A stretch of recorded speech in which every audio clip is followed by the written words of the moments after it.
Good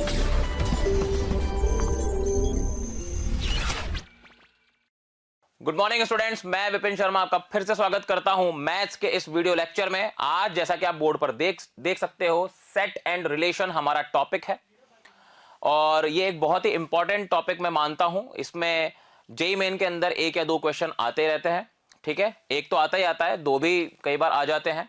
और function जो हम पढ़ते हैं, फंक्शन की भी अगर आप डेफिनेशन देखो तो उसमें सेट की प्रेजेंस होती है ना। और फंक्शन रिलेशन का अगला कदम होता है।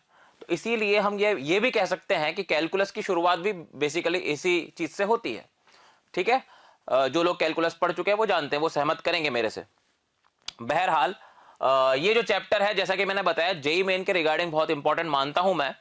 और इसकी नॉलेज होना इसलिए भी जरूरी है क्योंकि कई बार दूसरे चैप्टर्स के क्वेश्चंस फ्रेम किए जाते हैं इसको यूज करके। जैसे आप ये कह लो कि पीएनसी में फ्रेम किए जाते हैं, है ना। पीएनसी में पूछे जाएंगे, सेट और रिलेशन को मिक्स करके क्वेश्चन पूछा, बहुत बहुत आसानी से पूछा गया है एग्जाम में। आप प्रीवियस ईयर्स उठाकर देख सकते हो, ठीक है। तो इसीलिए बहुत इंपॉर्टेंट टॉपिक हम डील करने वाले हैं, set and relation. JEE main के टॉपिक्स की शुरुआत मैं यहां से कर रहा हूं। जेईई मेन के टॉपिक्स जो हैं उसमें मैं आपको बता दूं कौन कौन से टॉपिक्स होते हैं। सेट एंड रिलेशन होता है, ओके। उसके अलावा मैथमेटिकल रीजनिंग होता है, जो भी हम कवर करने वाले हैं आगामी लेक्चर्स में। और उसके अलावा स्टैटिस्टिक्स होता है, मेजर्स ऑफ सेंट्रल टेंडेंसी कहते हैं, जिसे हम एनसीईआरटी में आप पढ़ते हो 11th क्लास में, और थोड़ा बहुत 10th में भी होता है। उसके अलावा हाइट एंड डिस्टेंस होता है, ट्रिग्नोमेट्री का, ठीक है। तो ये सब चीजें हम डील करने वाले हैं अब से इन लेक्चर्स में, जो आज से स्टार्ट हो रहे हैं, ठीक है। It will be a series of lectures for JEE main topics. तो बहुत ध्यान से सुनिएगा, बहुत ध्यान से देखिएगा, ठीक है। सेट एंड रिलेशन हम स्टार्ट कर रहे हैं, जिसको हिंदी में क्या बोलते हैं? हिंदी में बोलते हैं समुच्चय तथा संबंध। समुच्चय तथा संबंध। तो बच्चों, अब हम स्टार्ट करने वाले हैं इस चैप्टर को। बिल्कुल बेसिक लेवल से स्टार्ट करेंगे, सारी थ्योरी कवर अप करेंगे। जेईई मेन के क्वेश्चंस जो रिसेंटली आए हैं वो भी हम करने वाले हैं, ठीक है। तो बहुत अच्छा एक पैकेज होने वाला है आपके लिए। और मैं आपसे दावे से कह सकता हूं कि ऐसा कोई पैकेज आपको कहीं और नहीं इंटरनेट पर मिलने वाला है, स्पेशली जेईई मेन के टॉपिक्स के लिए। तो ठीक है, तो बहुत ध्यान से पढ़िएगा, है ना। अगर एक बार आपने सारे लेक्चर्स देख लिए, तो मैं दावे से कह सकता हूं कि जेईई मेन टॉपिक्स के जो 4 या 3 क्वेश्चन आते हैं एग्जाम में, जो आते ही आते हैं जेईई मेन में, आपको पता है, वो गलत नहीं हो सकते, ये दावा है, ठीक है। चलिए तो स्टार्ट करते हैं। सबसे पहले हम स्टार्ट कर रहे हैं समुच्चय की परिभाषा से। समुच्चय की परिभाषा।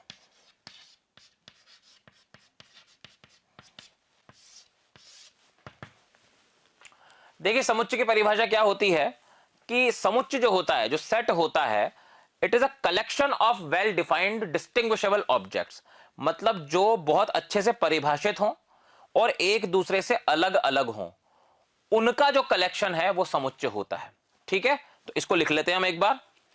तो समुच्चय की परिभाषा आपके सामने लिखी हुई है दोस्तों। यह उन वस्तुओं का संग्रह होता है जो भिन्न हो, जो आपस में भिन्न हो, इंपॉर्टेंट बात है, तथा जिसमें हर एक वस्तु की परिभाषा समान हो। मतलब भिन्न हो लेकिन उनकी परिभाषाएं समान हो। कहने का मतलब, जैसे मान लो वॉवल है। अब आपको पता है ए भी वॉवल होता है, ए भी वॉवल होता है, आई भी, ओ भी और यू भी। मतलब इनमें हर एक जो वस्तु उपस्थित है, जिनको हम अवयव बोलते हैं समुच्चय का, ए, ई, आई, ओ, यू, उनके डेफिनेशन क्या है कि वो वॉवल है। मतलब डेफिनेशन सबके समान है, ठीक है। लेकिन स्टिल वो आपस में भिन्न है, वो आपस में भिन्न है। तो ये बहुत इंपॉर्टेंट बात है कि समुच्चय में कोई भी अवयव केवल एक ही बार लिखा जाना चाहिए। अगर वो एक से ज्यादा बार लिखा हुआ है तो फिर वो समुच्चय नहीं हो सकता, क्योंकि फिर डेफिनेशन फेल हो जाएगी। डेफिनेशन में साफ लिखा हुआ है कि वो भिन्न होने चाहिए, तो इसको आप अंडरलाइन कर लें। भिन्न हो तथा जिसमें हर एक वस्तु की परिभाषा समान हो। इस लाइन को अगर इंग्लिश में मुझे एक ही शब्द में बोलना है तो मैं सिर्फ वेल डिफाइंड बोल दूंगा। वेल डिफाइंड का मतलब है कि उनकी परिभाषाएं समान हैं। क्लियर है? अच्छा, इसके बाद समुच्चय को हम दर्शाने के लिए मझले कोष्ठक का इस्तेमाल करते हैं, जो कि ये है, ठीक है। मझले कोष्ठक ही नहीं कहते हैं। और इसको दर्शाने के लिए हम इधर कैपिटल लेटर्स में कुछ भी लिख सकते हैं, ए बी सी। अगर वो प्राकृत संख्याओं का है तो कैपिटल एन लिख दो, है ना। पूर्णांक का है तो कैपिटल जेड लिख दो, ये सब नोटेशन हम इस्तेमाल कर सकते हैं सेट को प्रदर्शित करने के लिए। और इसमें क्या होता है कि कॉमास से हर एक वस्तु को अलग किया जाता है, कॉमास से हर एक वस्तु को अलग किया जाता है। इस पर्टिकुलर रूप को, जो कि सेट का रूप है, सेट का निरूपण है, इसको हम रोस्टर रूप कहते हैं। क्या कहते हैं? रोस्टर फॉर्म कहते हैं। ठीक है, जिसमें हर एक अवयव आपस में कॉमा से सेपरेटेड होता है और करली ब्रैकेट के बीच में लिखा जाता है।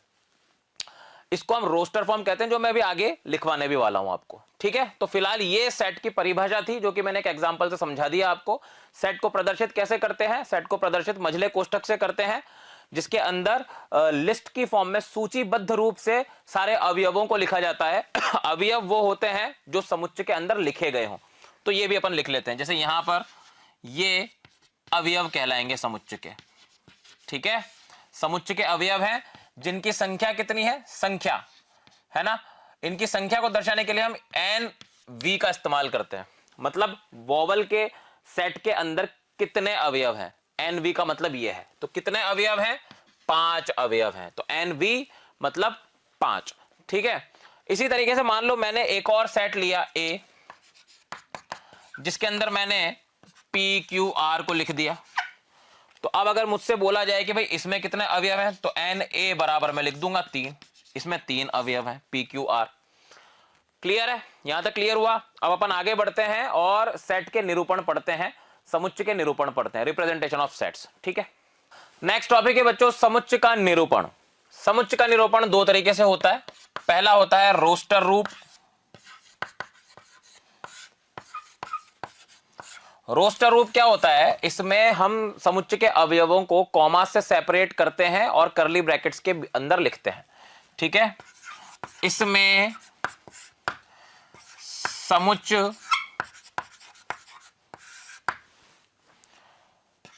के अवयवों को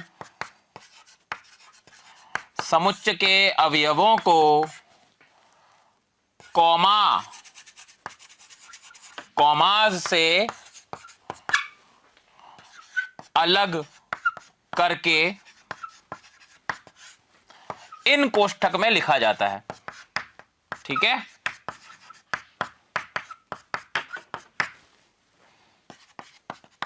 सूचीबद्ध तरीका कहते हैं इसे, है ना। सूची के रूप में हम लिखते हैं। जैसे मान लो हमें नेचुरल नंबर का सेट लिखना है, तो हम लिख देंगे 1 2 3 4 एंड सो ऑन, इस प्रकार से। तो आपने देखा लिस्ट की फॉर्म में हमने लिखा, सूचीबद्ध रूप से लिखा, सभी नंबर्स को लिखा कॉमा से सेपरेट करके विद इन करली ब्रैकेट्स। ओके, दूसरा रूप है बच्चों समुच्चय निर्माण रूप। समुच्चय निर्माण रूप, समुच्चय निर्माण रूप ये क्या होता है? देखिए, रोस्टर रूप में तो क्या होता है बच्चों, आपको सारे अवयव लिखने पड़ते हैं, दिखाने पड़ते हैं अवयवों को लिख के। लेकिन समुच्चय निर्माण में क्या होता है, हम बहुत कॉम्पैक्ट फॉर्म में सेट को निरूपित करते हैं। जैसे मान लो रोस्टर रूप में एक सेट ए लिखा हुआ है 1 2 3 4 5, है ना। मुझे सारे अवयव लिखने पड़े 1 से 5 तक। लेकिन अब सेट बिल्डर फॉर्म में क्या होगा, मैं इसी सेट को कैसे लिख सकता हूं? ध्यान से देखिएगा, मैंने लिखा x जो इस प्रकार है, इस चिन्ह का मतलब होता है इस प्रकार, इंग्लिश में बोलते हैं सच दैट। मेरे मुंह से अक्सर सच दैट निकल सकता है, इसलिए मैंने इंग्लिश में भी लिख दिया x सच दैट। फिर ये सारे प्राकृत संख्याएं हैं, तो x belongs to natural number मैंने लिख दिया, लेकिन लेस देन 6। बस ये इसका सेट बिल्डर फॉर्म है। तो आपने देखा अपन इसको कॉम्पैक्ट फॉर्म में लिखा। दूसरा, मैंने सिर्फ प्रॉपर्टी लिखी है यहां पर कि x क्या हो सकता है। मैंने x को डिस्क्लोज नहीं किया, वो आपको लिखना है। इसको जो रीडर होगा उसको इसको पढ़ करके अंदाजा लगाना है कि सेट के अंदर क्या क्या एलिमेंट हो सकते हैं। तो इसको पढ़ करके आप देख सकते हो कि x इस प्रकार है कि x प्राकृत संख्या है और 6 से छोटी है। x प्राकृत संख्या है और 6 से छोटी है, तो डेफिनेटली वो 1 2 3 4 5 ही हो सकती है। तो अल्टीमेटली मैंने इसी सेट को इस रूप में व्यक्त कर दिया, और इस रूप में व्यक्त करना ही समुच्चय निर्माण रूप होता है। मतलब आप समुच्चय को खुद बना रहे हो प्रॉपर्टी को पढ़ के, इसलिए इसको बोलते हैं सेट बिल्डर फॉर्म। तो बच्चों, समुच्चय के प्रकार आपके सामने लिखे हुए हैं, कुछ अभी और लिखूंगा मैं। सबसे पहला है रिक्त समुच्चय, जिसको एम्प्टी सेट कहते हैं इंग्लिश में, नाम इंग्लिश में भी आपको मैं बताता जा रहा हूं। ऐसा समुच्चय जिसमें कोई भी अवयव ना हो, ऐसा समुच्चय जिसमें कोई भी अवयव ना हो, उसको हम लोग क्या कहते हैं? रिक्त समुच्चय कहते हैं। ध्यान से देखिएगा, जैसे मान लो मैंने एक सेट लिखा ए, ध्यान से देखिएगा, एक्स सच दैट इस प्रकार है कि एक्स स्क्वायर बराबर -1 है, ठीक है, तथा x बिलोंग्स टू रियल।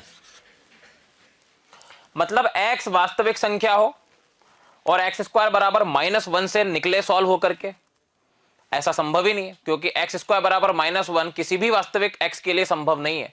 इसका मतलब इस समुच्चय के अंदर कोई भी अवयव नहीं आ सकता, इसीलिए हम इसको रिक्त समुच्चय कहते हैं। रिक्त समुच्चय को फाई से प्रदर्शित किया जाता है, ये बात ध्यान रखना, रिक्त समुच्चय को फाई से प्रदर्शित किया जाता है। फिर आगे बढ़िए, एकल समुच्चय, जिस समुच्चय में केवल एक ही अवयव हो। इसका उदाहरण क्या हो सकता है? जैसे मान लो सेट ए है, उसमें मैंने सिर्फ 3 लिख दिया, तो एक ही अवयव है इसमें, इसका मतलब ये एकल समुच्चय हो गया। परिमित समुच्चय, जिसके अवयव गिने जा सके, या फिर जो फाई हो, यानी कि रिक्त समुच्चय हो, क्योंकि उसका भी अपन को अवयवों की संख्या पता रहती है कि उसमें 0 है ना। तो डेफिनेटली ऐसा समुच्चय जिसके अवयव गिने जा सके, तो या तो वो फाई हो सकता है, एम्प्टी सेट हो सकता है, या फिर कोई ऐसा समुच्चय जिसके एलिमेंट्स को अपन फिजिकली काउंट कर सकें। जैसे मान लो कोई सेट ए है, उसके अंदर है 1 3 7 8 9, ये अवयव है, तो डेफिनेटली अपन इसके अवयवों को गिन सकते हैं कि 5 है। ये हो गया परिमित समुच्चय। अब आपके दिमाग में आ रहा होगा सर कि अगर नहीं गिने जा सके तो क्या होगा? अरे तो अगला समुच्चय होगा अपरिमित समुच्चय, वह समुच्चय जिसके अवयव न गिने जा सके। इसका एग्जांपल क्या हो सकता है? जैसे मान लो नेचुरल नंबर का सेट है, प्राकृत संख्याओं का, 1 2 3 4 5, ये चलता ही जाएगा, कहां तक जाएगा हमें नहीं पता, हम नहीं गिन सकते, हम बता ही नहीं सकते कि इसके अंदर कितने अवयव हैं, तो इसका मतलब ये एक अपरिमित समुच्चय है। समझ में आया? अब अपन आगे कुछ और टाइप्स लेते हैं। इसके बाद समुच्चय का जो अगला प्रकार है वो है तुल्य समुच्चय, जिसको इक्विवेलेंट सेट भी कहते हैं। दो परिमित समुच्चय ए तथा बी तुल्य कहलाते हैं यदि उन दोनों ही समुच्चयों में अवयवों की संख्या समान होती है, ठीक है। यानी हम ये कह सकते हैं कि number of elements in set A number of elements in set B के बराबर होता है। एलिमेंट्स यानी अवयव। जैसे एग्जाम्पल के तौर पे अपन देख लेते हैं, मान लो सेट ए के अंदर 1 2 4 ये एलिमेंट्स हैं, सेट बी के अंदर हैं ए पी एल। तो आप देख सकते हो number of elements in set ए कितना है। अगर हम इसमें नंबर ऑफ एलिमेंट्स की बात करें तो वो 3 है, अगर हम इसमें नंबर ऑफ एलिमेंट्स की बात करें तो वो भी 3 है, क्योंकि अवयवों की संख्या सेम है, तो हम इनको तुल्य समुच्चय कह सकते हैं। इसके बाद अगले पर आते हैं समान समुच्चय, जिसको हम इक्वल सेट्स कहते हैं। दो परिमित समुच्चय ए तथा बी इक्वल कब कहलाते हैं? जब समुच्चय ए के सभी अवयव बी में मौजूद हों और बी के सभी अवयव ए में मौजूद हों, ठीक है, तब हम उनको इक्वल सेट कहते हैं। एग्जाम्पल क्या हो सकता है इसका? जैसे मान लो सेट ए है, इसमें 1 3 5 एलिमेंट्स हैं, सेट बी है, इसमें 3 1 5 ये एलिमेंट्स लिखे हुए हैं। कहने का मतलब ये है कि सेट ए में जो एलिमेंट्स हैं वो सभी के सभी मेंबर्स हैं सेट बी के, और सेट बी में जो एलिमेंट्स हैं वो सभी के सभी मेंबर्स हैं सेट ए के। तो इसका मतलब ये दोनों इक्वल सेट्स हो गए, तो इनको हम कह सकते हैं ए इक्वल टू बी। इसके साथ एक इंपॉर्टेंट बात और है दोस्तों, कि जब भी ऐसा होगा कि एक के एलिमेंट्स दूसरे के सदस्य और दूसरे के एलिमेंट्स पहले के सदस्य, तो डेफिनेटली आप देख सकते हो number of elements in set A number of elements in set B के बराबर होगी, जो कि 3 के बराबर है इस केस में। इसका मतलब हम ये कंक्लूजन कर सकते हैं कि जो भी इक्वल सेट्स हैं वो इक्विवेलेंट भी होंगे, जो भी इक्वल सेट्स हैं, जो भी समान समुच्चय हैं, वो तुल्य भी होंगे ही होंगे। तो इसको अपन नोट में लिख लेते हैं अभी। क्या बोला मैंने? स्टार लगा करके आप लिख लीजिए कि सभी समान समुच्चय तुल्य होते हैं, सभी समान समुच्चय तुल्य होते हैं। लेकिन इसका उल्टा सत्य नहीं है ना, क्योंकि ए के अंदर जैसे 1 2 4 है, बी के अंदर एपीएल है, है ना। उल्टा सत्य नहीं है का मतलब क्या है कि सभी तुल्य जो है वो समान हो जाए। ऐसा इसलिए जरूरी नहीं है क्योंकि तुल्य होने के लिए सिर्फ एलिमेंट्स का बराबर होना जरूरी, एलिमेंट्स की संख्याओं का बराबर होना जरूरी है, लेकिन वो एलिमेंट्स एक्चुअल में बराबर हो वो जरूरी नहीं है। तो हो सकता है कि a बराबर 1 to 4 है, b बराबर apl है, लेकिन हो सकता है किसी दिन b बराबर 2 4 1 हो जाए, तो उस दिन वो तुल्य भी होगा और उस दिन वो समान भी होगा। तो ऐसा बिल्कुल भी जरूरी नहीं है कि तुल्य जो होगा वो हमेशा समान होगा। ध्यान से सुनना मेरी बात को, समान समुच्चय हमेशा तुल्य होंगे। क्यों? क्योंकि उनमें नंबर ऑफ एलिमेंट्स हमेशा सेम रहने वाले हैं। लेकिन तुल्य हमेशा समान हो यह जरूरी नहीं, क्योंकि उनमें सिर्फ नंबर ऑफ एलिमेंट सेम होते हैं, एलिमेंट सेम होना जरूरी नहीं है तुल्य में। क्लियर हुआ? अब आगे बढ़ते हैं। नेक्स्ट है बच्चों उपसमुच्चय। उपसमुच्चय को इंग्लिश में बोलते हैं सबसेट। उप यानी सब, समुच्चय यानी सेट। माना ए तथा बी दो समुच्चय हैं, यदि समुच्चय ए के सभी अवयव बी के सदस्य हैं तो हम कहेंगे कि ए बी का उपसमुच्चय है। कहने का मतलब यह है कि अच्छा पहले तो ये देख लो कि ए बी का उपसमुच्चय, इसको मैथमेटिकली ऐसे लिखा जाता है, A is a subset of B, ऐसे बोला जाता है, साइन ये होता है। अच्छा ए अगर बी का सबसेट है तो बी ए का क्या होगा? बी को हम कहते हैं कि बी ए का सुपरसेट है, बी ए का सुपरसेट है, तो इसको इस तरीके से लिखा जाता है। अब सुपरसेट का मतलब होता है अधिसमुच्चय, ठीक है, सुपरसेट है। अगर ए बी का सबसेट है तो बी ए का सुपरसेट है। सुपरसेट का मतलब होता है अधिसमुच्चय और सबसेट का मतलब होता है उपसमुच्चय। ठीक है भाई। अब हम एग्जांपल से बात करते हैं। जैसे मान लो सेट ए है मेरे पास 1 2 3 और सेट बी है मेरे पास 1 2 3 4 5। तो आप देख सकते हो सेट ए के सभी एलिमेंट सेट बी के सदस्य हैं। नजर आ रहा है आपको? तो अपन ये कह सकते हैं इन दोनों को देखकर कि ए जो है वो बी में से ही निकला है, इसलिए ए इज सबसेट ऑफ बी। ठीक है, A is subset of B. अब सबसेट के लिए कुछ इंपॉर्टेंट बातें अपन कर लेते हैं।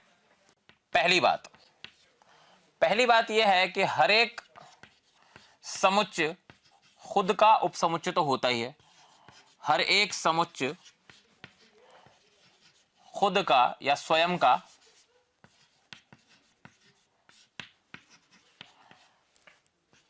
उपसमुच्चय होता है। हर एक समुच्चय खुद का स्वयं का उपसमुच्चय होता है। ठीक है, एक तो ये इंपॉर्टेंट बात है।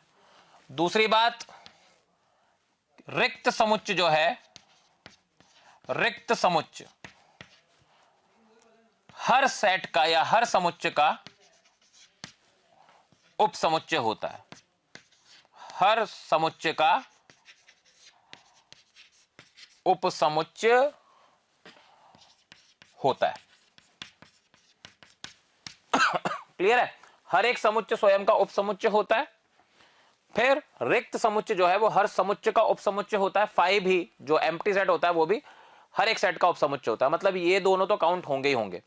ठीक है, और एक इंपॉर्टेंट बात, इन दोनों को मतलब एक सेट खुद का उपसमुच्चय होता है और रिक्त समुच्चय भी हर एक सेट का उपसमुच्चय होता है। ये दोनों एक्चुअल में इम्प्रॉपर सबसेट कहलाते हैं, अनुचित उपसमुच्चय कहलाते हैं। ठीक है, ये बात ध्यान रखना। उसके बाद मान लो कि सेट ए के अंदर n अवयव हैं। कितने अवयव हैं? n अवयव हैं। तो उपसमुच्चयों की संख्या कितनी होगी? उपसमुच्चयों की संख्या की बात अगर हम करें तो वो होगी 2 की पावर n। तो ये फॉर्मूला आप याद रखेंगे। ठीक है, कैसे बना मैं आपको बता देता हूं। आपको पता है, मान लो आपके पास n अवयव है सेट ए में। अब आपको उपसमुच्चय बनाना है तो आपने रिक्त समुच्चय ले लिया, यानी कि जिसमें 0 एलिमेंट है। ठीक है, आपने हो सकता है n में से एक अवयव लेकर के उपसमुच्चय बना दिया, 2 लेकर के उपसमुच्चय बना दिया, या आपने पूरे ही n एलिमेंट्स को ले लिया, यानी कि पूरा ही सेट ले लिया। तो पूरा सेट ले लोगे तो भी वो उसका उपसमुच्चय कहलाता है। हर एक समुच्चय खुद का यानी कि स्वयं का उपसमुच्चय होता ही है। और आपने जब 0 एलिमेंट लिया तो आपने रिक्त समुच्चय को लिया, रिक्त समुच्चय भी सबका उपसमुच्चय होता ही है।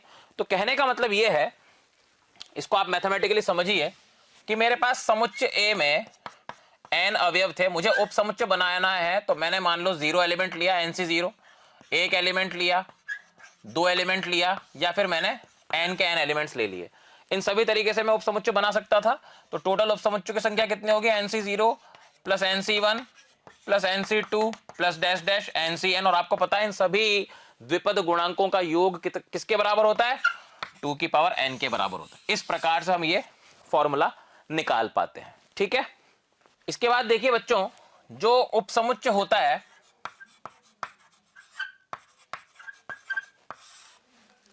ये दो प्रकार से हम विभक्त कर सकते हैं।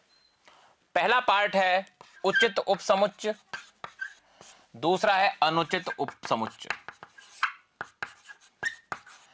उचित को इंग्लिश में बोलते हैं प्रॉपर सबसेट, इसको बोलते हैं इम्प्रॉपर।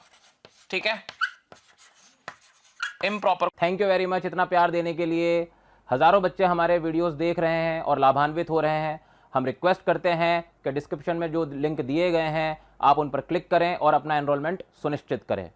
जिन बच्चों को डाउट सॉल्विंग और स्टडी मटेरियल चाहिए वो भी उस लिंक पर क्लिक करके प्रीमियम कोर्स के लिए रजिस्टर कर सकते हैं। को अनुचित कहा जाता है। उचित क्या होता है, जैसे मान लो कि सेट ए है हमारे पास 1 2 और सेट बी है हमारे पास 1 2 3 4।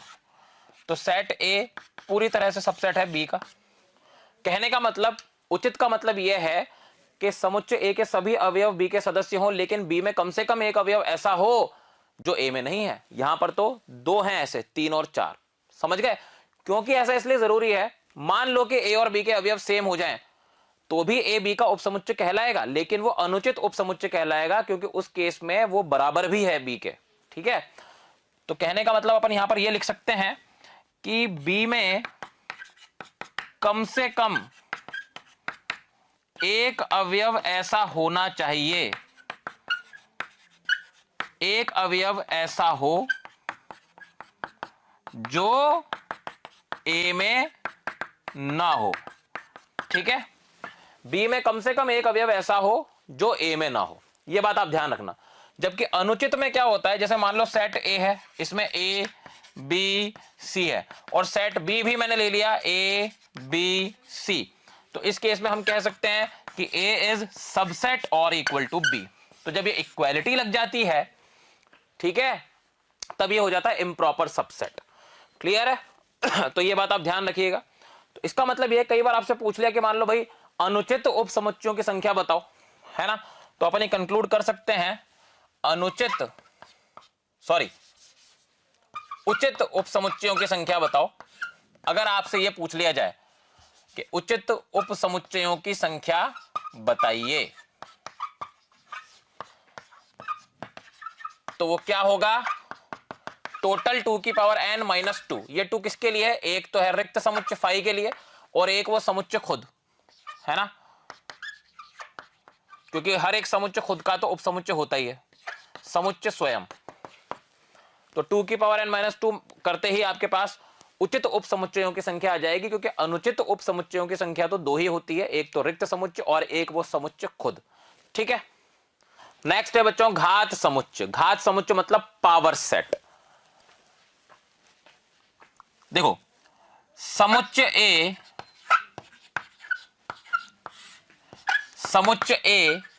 के सभी उपसमुच्चयों का समुच्चय, समुच्चय ए के सभी उपसमुच्चयों का समुच्चय ए का घात समुच्चय कहलाता है। ए का घात समुच्चय कहलाता है। ठीक है, इसको अगर ए का घात समुच्चय लिख रहे हो तो P ऑफ ए से हम इसको डिनोट कर देते हैं। एग्जाम्पल देखिए, मान लो सेट ए है मेरे पास 1 2 3। तो अब मुझे इसके सबसेट्स बनाने हैं। अब ध्यान देना, सबसेट्स मुझे बनाने हैं और उन सबसेट्स का जो समुच्चय होगा, उन उपसमुच्चयों का जो समुच्चय होगा वो घात समुच्चय होगा एक। तो पहले मैं ये पता लगाऊं कि कितने उपसमुच्चय बनेंगे। तो उसके लिए मैंने नंबर ऑफ एलिमेंट्स गिने कि ए में नंबर ऑफ एलिमेंट्स कितने हैं, तो वो 3 थे, है ना। फॉर्मूला क्या होता है नंबर ऑफ सबसेट्स का, उपसमुच्चयों की संख्या, उपसमुच्चयों की संख्या का फॉर्मूला होता है 2 की पावर n, जहां n ए के अंदर उपस्थित अवयवों की संख्या है। जो कि यहां पर 3 है तो 2 की पावर 3 दैट इज 8। 8 उपसमुच्चय बनने वाले हैं। अब वो 8 उपसमुच्चय क्या है? वो 8 उपसमुच्चय होंगे। एक तो 5 होगा ही होगा, कंफर्म है, ठीक है। एक वो समुच्चय खुद होगा, यानी कि 1 2 3, ठीक है। याद रहे 5 पर कभी भी ब्रैकेट मत लगाना, ठीक है, ये अवयव होता है, ठीक है। तो 5 हो गया। फिर हमने, हो सकता है हमने 1 को लेकर उपसमुच्चय बनाया, हमने 2 को लेकर उपसमुच्चय बनाया, हमने 3 को लेकर उपसमुच्चय बनाया, फिर हमने 1 और 2 को ले लिया, फिर हमने 2 और 3 को ले लिया, और फिर हमने 3 और 1 को ले लिया। ये सब उपसमुच्चय हो गए, टोटल 8 हो गए। इनका जो सेट होगा वो कहलाता है power set of A. Clear है? नेक्स्ट है सार्वत्रिक समुच्चय यानी कि यूनिवर्सल सेट। सार्वत्रिक समुच्चय क्या होता है? देखिए, वह समुच्चय होता है जिसके बाकी सभी उपसमुच्चय हो या जो सभी का अधिसमुच्चय हो, ठीक है। वह समुच्चय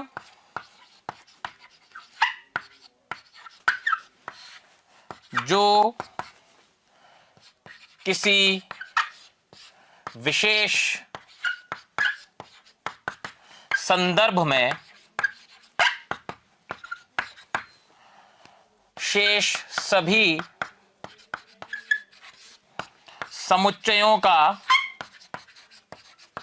अधिसमुच्चय हो, यानी बाकी सभी शेष समुच्चय जो हैं वो उसके उपसमुच्चय हैं, ठीक है। यहां पर हम लिखेंगे अधिसमुच्चय हो। क्लियर? फॉर एग्जाम्पल मान लो, अच्छा पहले इसको हम प्रदर्शित कैसे करते हैं? इसको हम कैपिटल यू से प्रदर्शित करते हैं। यूनिवर्सल सेट है, इसको इंग्लिश में यूनिवर्सल सेट कहते हैं, वहीं से हम इसको कैपिटल यू से प्रदर्शित कर सकते हैं। जैसे मान लो सेट ए मैंने लिया 1 3 5 8, सेट बी मैंने लिया 2 4 6, ठीक है। और अब मैंने एक सेट यू लिया जो है 1 2 3 4 5 6 7 8। तो आप देख सकते हो ये यूनिवर्सल सेट कहलाएगा। किसी विशेष संदर्भ में, किसी पर्टिकुलर क्वेश्चन की बात हो रही है, उसमें यूनिवर्सल सेट अपने हिसाब से डिफाइन किया जा सकता है, इसलिए विशेष संदर्भ लिखा गया है। तो सेट ए भी इसमें मौजूद है, सेट बी भी इसमें मौजूद है। तो इस पूरे संदर्भ में, इस पूरे कॉन्टेक्स्ट में ये वाला जो सेट है ये इन सब का अधिसमुच्चय है, इसीलिए हम इसको सार्वत्रिक समुच्चय कहेंगे। क्लियर है? इसको जब हम वेन डायग्राम बनाएंगे तो और अच्छे से क्लियरिटी होगी आपको। तो बच्चों अगला टॉपिक है वेन डायग्राम, जिसको हम वेन आरेख भी कहते हैं। वेन आरेखों में हम आयत और वृत्त का इस्तेमाल करते हैं। आयत को हम सार्वत्रिक समुच्चय को दर्शाने के लिए इस्तेमाल करते हैं और वृत्तों को हम उस सार्वत्रिक समुच्चय के उप समुच्चयों को दर्शाने के लिए इस्तेमाल करते हैं। कुछ ऐसा होता है, यू मान लो हमारे पास एक यूनिवर्सल सेट है यू, जो मैंने आयत से प्रदर्शित किया है, और इसके दो उपसमुच्चय हैं ए और बी, जिनको मैंने इस तरीके से प्रदर्शित कर दिया, ठीक है। तो ये सेट की एक रिप्रेजेंटेशन होती है वेन डायग्राम से, जिसमें यूनिवर्सल सेट आयत होता है और बाकी जो गोले इस्तेमाल होते हैं, जो 2 भी हो सकते हैं 3 भी हो सकते हैं, वो उस यूनिवर्सल सेट के उपसमुच्चय होते हैं, ठीक है। यहां तक समझ में आया? अब ये वेन आरेख जो होता है ना, ये सेट्स के बहुत सारे संबंधों को निरूपित करने के काम में आता है जैसे कि संघ, 2 समुच्चयों का संघ या 2 समुच्चयों का सर्वनिष्ठ, इस तरह की चीजें हम वेन डायग्राम से बहुत इजीली हैंडल कर सकते हैं, क्वेश्चंस को बहुत इजीली हैंडल कर सकते हैं, ठीक है। तो अब हम इसमें आगे बढ़ते हैं और समुच्चयों के संघ और सर्वनिष्ठ को कंप्लीट करते हैं। नेक्स्ट देखिए बच्चों, समुच्चयों का संघ। अब हम समुच्चयों की संक्रियाओं पर आ गए हैं, ऑपरेशंस पर आ गए हैं। तो समुच्चयों का संघ क्या होता है? देखिए, अगर आपके पास 2 सेट्स हैं ए और बी, ठीक है, तो उनका संघ या सम्मिलन, इसको सम्मिलन भी कहते हैं, इनका सम्मिलन या संघ क्या होता है कि आपने ए के सभी एलिमेंट्स ले लिए और बी के सभी एलिमेंट्स ले लिए, है ना, ए यूनियन बी, इसको इंग्लिश में बोलते हैं ए यूनियन बी। तो ए यूनियन बी वो सेट होता है जिसमें ए के सभी अवयव होंगे, बी के सभी अवयव होंगे, और उन दोनों के कॉमन एलिमेंट्स जो होंगे वो सिर्फ एक बार लिखे हुए होंगे। एग्जाम्पल के तौर पर समझिए इसको। जैसे मान लो सेट ए है मेरे पास 2 3 4 6 और सेट बी है मेरे पास 1 2 4 6 8, ये 2 सेट है मेरे पास। अब मुझे इनका सम्मिलन लिखना है, संघ लिखना है। तो जो ए यूनियन बी होगा वो इस तरीके से प्रदर्शित होगा, और उसका मतलब है इन दोनों सेट्स के अवयवों को आप मर्ज कर दीजिए, ठीक है, और जो कॉमन एलिमेंट्स होंगे उनको एक ही बार लिखा जाएगा। तो क्या हो जाएगा, देखिए 1, ठीक है, यहां पर है 2 2 दो बार है, लेकिन कॉमन एलिमेंट्स को एक ही बार लिखना है, साफ लिखा हुआ है उभयनिष्ठ अवयवों को केवल एक बार लिया गया हो, ठीक है। फिर 3 लिया जाएगा, फिर 4 भी उभयनिष्ठ एक बार लिया जाएगा, 6 भी उभयनिष्ठ एक बार लिया जाएगा, और बाद में 8 लिया जाएगा। तो आप देख सकते हो ये बन गया आपका ए सम्मिलन बी। क्लियर है? 1 2 3 4 6 8। आप देखोगे अगर आप इसमें ए के सेट्स देखना, ए के एलिमेंट्स देखना चाहोगे तो वो भी दिखेंगे 2 3 4 6। अगर आप बी के एलिमेंट्स देखना चाहोगे तो वो भी दिखेंगे 1 2 4 6 8। क्लियर है? अब इसको वेन आरेख से समझते हैं। वेन आरेख से थोड़ी और क्लियरिटी होगी, ठीक है। मान लो इस संदर्भ में, इस एग्जाम्पल के संदर्भ में जो यूनिवर्सल सेट था वो ये है, प्रदर्शित कर दिया हमने। कोई भी यूनिवर्सल सेट हो सकता है वो, बस हमें तो ये पता है वो यूनिवर्सल सेट वो है जिसके ये दोनों क्या है, उपसमुच्चय हैं। अब वृत्त से हम ए और बी को प्रदर्शित करते हैं। ये ए है और ये बी है। अब आप सोचोगे मैंने सर इनको इंटरसेक्ट क्यों करवा दिया वृत्तों को, है ना, प्रतिच्छेद क्यों करवा दिया? क्योंकि मुझे दिख रहा है कि भाई ए और बी में कुछ कॉमन एलिमेंट्स भी हैं, उभयनिष्ठ एलिमेंट्स भी हैं। तो देखिए जो उभयनिष्ठ एलिमेंट है वो है 2 4 और 6। उनको मैं सबसे पहले यहां पर लिख देता हूं क्योंकि ये ए में भी नजर आएंगे और ये बी में भी नजर आएंगे, ठीक है, ओके। अच्छा ये ए है, ये बी है। तो ए के अंदर 2 4 6 तो आ गया। अब एक एलिमेंट और बचा है वो है 3। 3 को यहां लिख दिया क्योंकि वो प्योर ए का एलिमेंट है, उसमें वो बी में नहीं है तो वो प्योर ए की साइड पर आ जाएगा, कॉमन जगह पर नहीं आएगा। बी के अंदर क्या बचा, बी के अंदर बचा 1 और 8, है ना। तो ये इसका वैन आरेख हो गया। इसमें ये उभयनिष्ठ वाला पोर्शन है, ये प्योर ए वाला पोर्शन है, ये प्योर बी वाला, शुद्ध बी वाला पोर्शन है, ठीक है। अब ये जो हमने अभी सम्मिलन पढ़ा है दो समुच्चयों का, इसकी कुछ प्रॉपर्टीज होती हैं, हम उनको पढ़ते हैं। सबसे पहली प्रॉपर्टी है कि अगर ए का यूनियन आपने ए के साथ ही कर दिया तो आंसर ए ही आएगा, ठीक है। दूसरी प्रॉपर्टी, ए का यूनियन आपने रिक्त समुच्चय यानी फाई के साथ कर दिया तो भी आंसर ए ही आएगा, ठीक है। तीसरी बात, अगर A union B union C है तो ये है डिस्ट्रीब्यूट, एसोसिएट भी हो सकता है, ठीक है। ये ब्रैकेट इधर से आगे भी शिफ्ट हो सकता है, A union B union C, ऐसे भी हो सकता है, ठीक है। फोर्थ नंबर पर है कि ए यूनियन बी करूं चाहे मैं बी यूनियन ए करूं, रिजल्ट तो सेम ही आने वाला है। ये कुछ इंपॉर्टेंट प्रॉपर्टीज हैं जो आप दिमाग में रखोगे, ठीक है। अगला टॉपिक है बच्चों, दो समुच्चयों का सर्वनिष्ठ यानी कि इंटरसेक्शन। दो समुच्चयों का इंटरसेक्शन यानी कि दो समुच्चय अगर आपके पास मौजूद हैं तो उनका जो भी कॉमन एलिमेंट है उन सब का कलेक्शन, कॉमन एलिमेंट का कलेक्शन जो होगा वो ए इंटरसेक्शन बी होगा। क्या कह रहा हूं मैं, पहले हम इसको समझ लेते हैं एग्जांपल से, उसके बाद हम इसको डिफाइन कर देंगे। जैसे मान लो मेरे पास सेट ए है, सेट ए में मेरे पास है 1 3 7 10 11, और सेट बी में मेरे पास है 2 3 10 12, ठीक है। अब अगर मुझे ए इंटरसेक्शन बी को इस तरीके से उल्टे यू से हम प्रदर्शित करते हैं, इसका मतलब इंटरसेक्शन यानी कि सर्वनिष्ठ होता है। तो ए इंटरसेक्शन बी अगर मुझे निकालना है तो मुझे वो अवयव लेने हैं ए इंटरसेक्शन बी के सेट में, वो अवयव लेने हैं जो ए में भी मौजूद हों और बी में भी मौजूद हों। तो ऐसे कौन कौन है, ऐसा 3 है और 10 है। तो ए इंटरसेक्शन बी में वो एलिमेंट्स आते हैं जो ए में भी मौजूद हों और बी में भी मौजूद हों। तो अपन इसको कैसे डिफाइन कर सकते हैं, अपन इसको डिफाइन कर सकते हैं कि ए इंटरसेक्शन बी में वो एक्स आएंगे जो इस प्रकार हैं, such that x belonging to A तथा एक्स बिलोंगिंग टू बी। इतना अपन कह सकते हैं ए इंटरसेक्शन बी के लिए, जो एक्स वो एक्स जो ए में भी हो और जो बी में भी हो। अब अगर अपन इसको वेन डायग्राम में करना चाहें तो मैं इसको वेन डायग्राम से सिखाता हूं आपको। ये मैंने दो सेट्स बनाए ए और बी, ये इनके संदर्भ में यूनिवर्सल सेट है जो कि यू है, ये ए है, ये बी है। अब ध्यान दीजिए, ए के जो एलिमेंट्स हैं और बी के जो एलिमेंट्स हैं इनमें कॉमन क्या है, पहले हम वो लिख लेते हैं यहां पर 3 और 10, ठीक है। अब ए में कौन बचा, ए में बचा 1 7 11, बी में कौन बचा, बी में बचा 2 और 12, क्लियर है। तो अब अगर मुझे ए इंटरसेक्शन बी की बात करनी है तो केवल मुझे इसको शेड करना होगा, क्योंकि ए इंटरसेक्शन बी जो इनका मतलब ये है कि common part of A and B, ठीक है, common part of A and B वो होता है ए इंटरसेक्शन बी। अब इसकी कुछ प्रॉपर्टीज हैं वो अपन देख लेते हैं। तो पहली प्रॉपर्टी है कि ए का इंटरसेक्शन अगर मैं ए के साथ ही करूं तो ए ही आंसर होगा। दूसरी प्रॉपर्टी है कि ए का इंटरसेक्शन अगर मैं फाई के साथ करूं तो फाई ही आंसर होगा। किसी भी समुच्चय का सर्वनिष्ठ अगर मैं फाई के साथ यानी कि रिक्त समुच्चय के साथ निकालूंगा तो आंसर फाई ही आएगा। तीसरे पर आते हैं दोस्तों, ए इंटरसेक्शन बी करूं चाहे मैं बी इंटरसेक्शन ए करूं, बात एक ही है।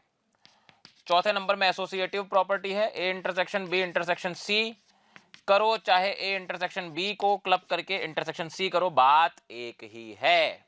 ठीक है, अब हम लोग आगे बढ़ते हैं। नेक्स्ट टॉपिक है विसंगीत समुच्चय।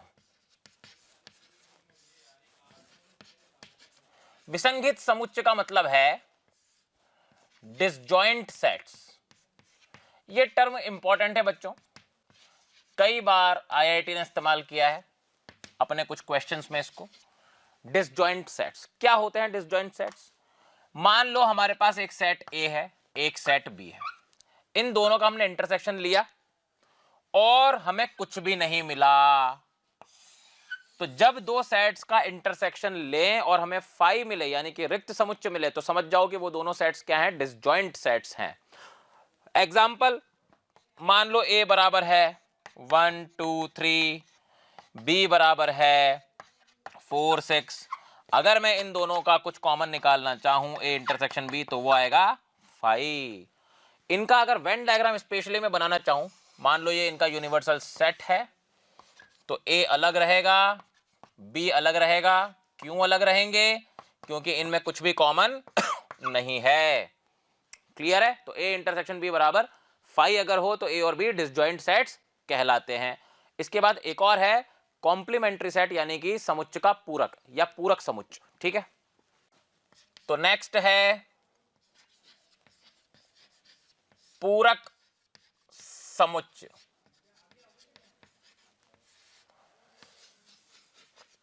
पूरक समुच्चय यानी कॉम्प्लीमेंट्री सेट।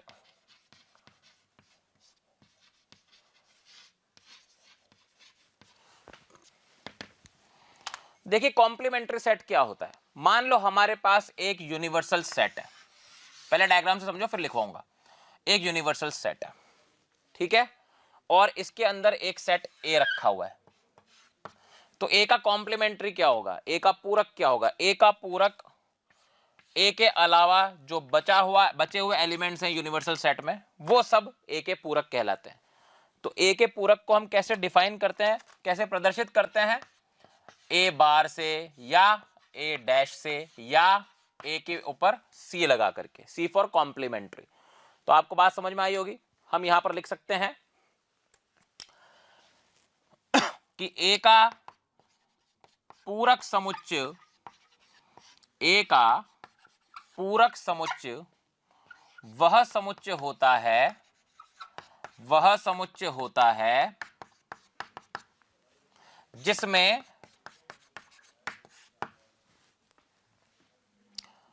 जिसमें सार्वत्रिक समुच्चय के वे सभी अवयव होते हैं जो ए में ना हो, ठीक है। जो मैंने यहां पर आपको बना करके समझाया वेन आरेख, वही मैंने आपको लिखवा भी दिया है, इसको कॉपी कर लीजिए। अब इसके बाद इसकी कुछ प्रॉपर्टीज होती है जिसको हम डी मॉर्गन नियम भी कहते हैं, ठीक है। डी मॉर्गन नियम कहते हैं, जो काम के हैं, काफी काम के हैं। पहला तो यह है कि अगर आपको ए इंटरसेक्शन बी का पूरा पूरक निकालना है तो ए बार यूनियन बी बार हो जाता है। इसको बार बोलते हैं, पूरक कहते हैं इसको, ए पूरक यूनियन बी पूरक, ठीक है। दूसरी प्रॉपर्टी इसकी जस्ट उल्टी होती है, ए यूनियन बी का पूरक निकालोगे तो ए बार इंटरसेक्शन बी बार हो जाएगा, ठीक है। ये डी मॉर्गन नियम होता है। इसको आप याद रखेंगे, ठीक है। नेक्स्ट टॉपिक है समुच्चयों का अंतर। समुच्चयों का अंतर, डिफरेंस ऑफ टू सेट्स।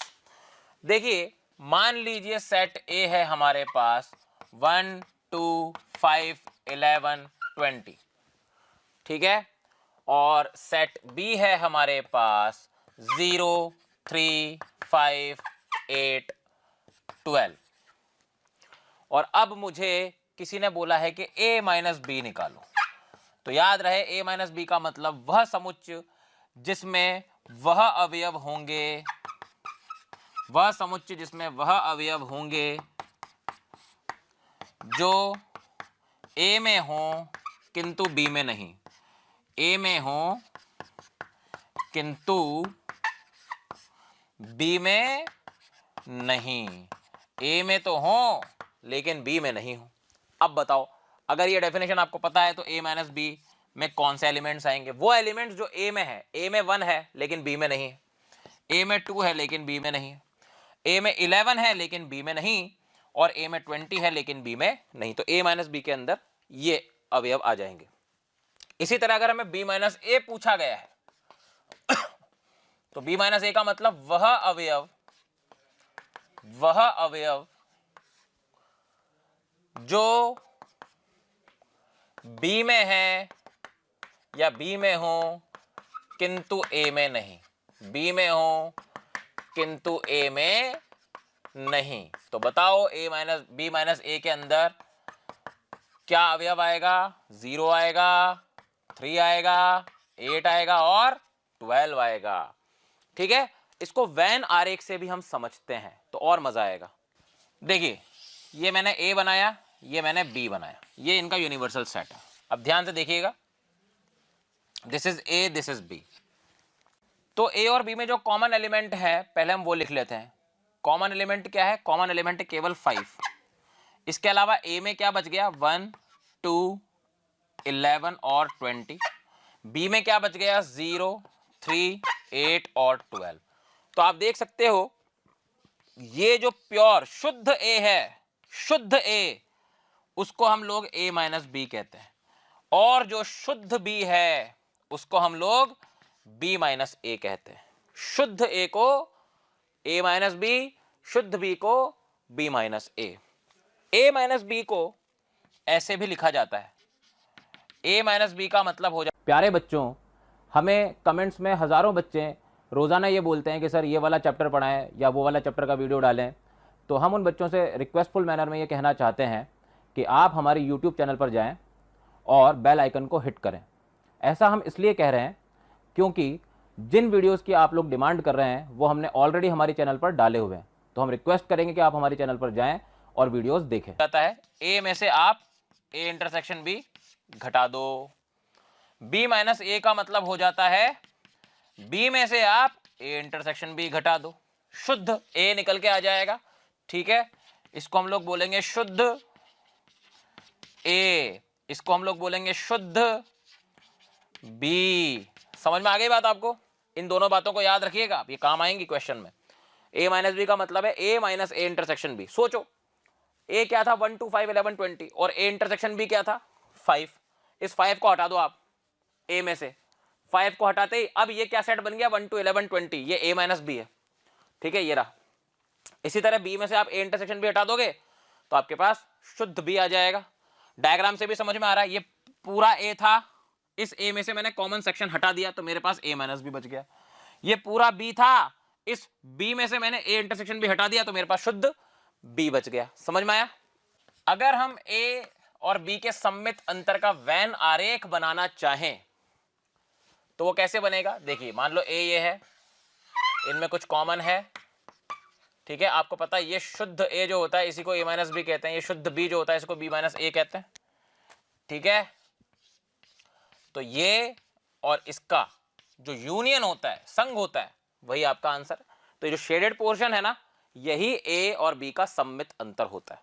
इसके बाद अपन कुछ प्रॉपर्टीज पढ़ लेते हैं और फिर कुछ क्वेश्चन स्टार्ट करते हैं। अगला टॉपिक है बच्चों विभिन्न समुच्चयों में अवयवों की संख्या।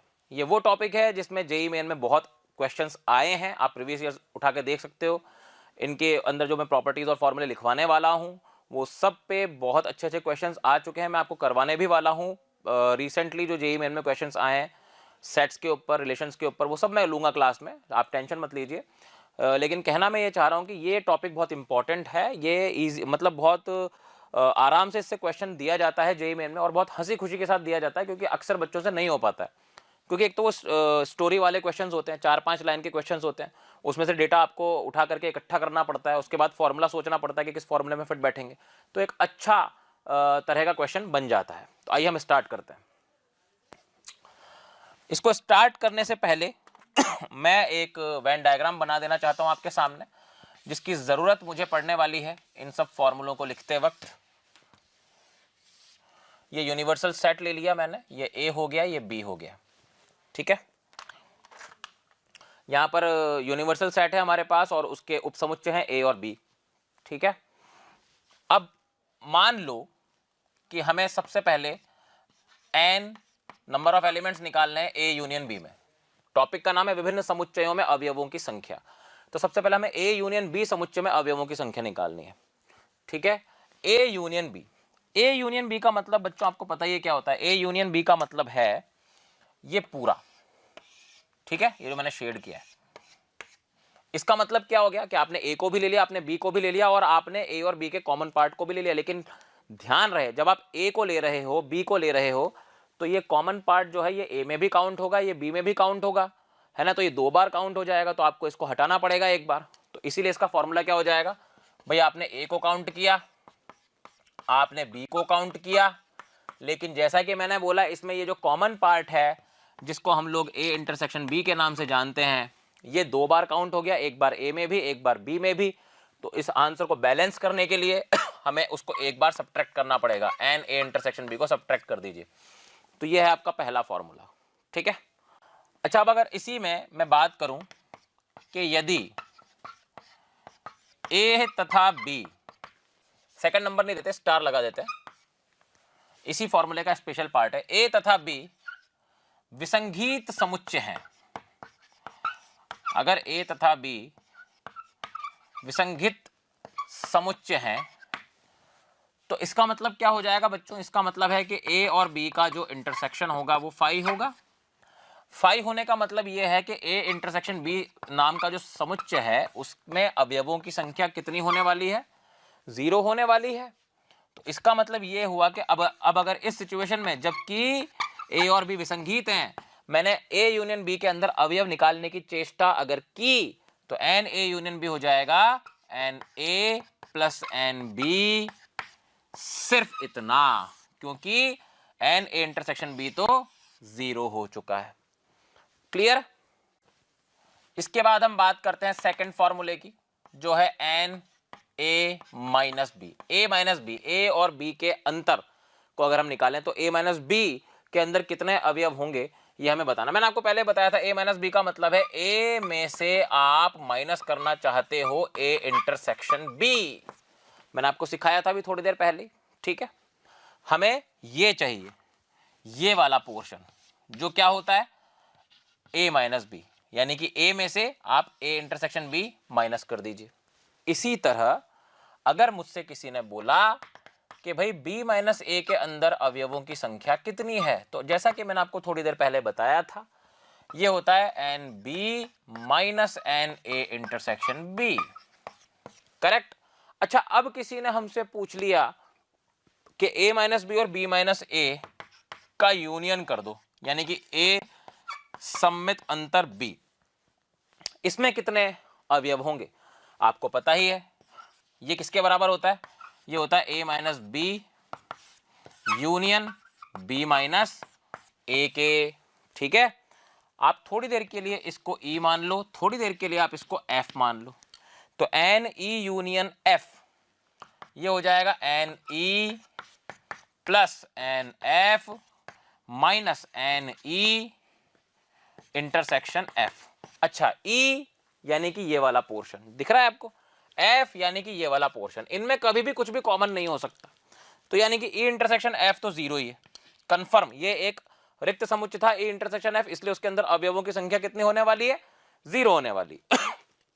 आगे बढ़ो, एन ई कौन था, e था a माइनस बी, ठीक है, एफ था B minus A. Okay, n A minus B क्या था, ये ऊपर लिखा हुआ है, N A minus N A intersection B. N B minus A क्या था, ये था n B minus N A intersection B.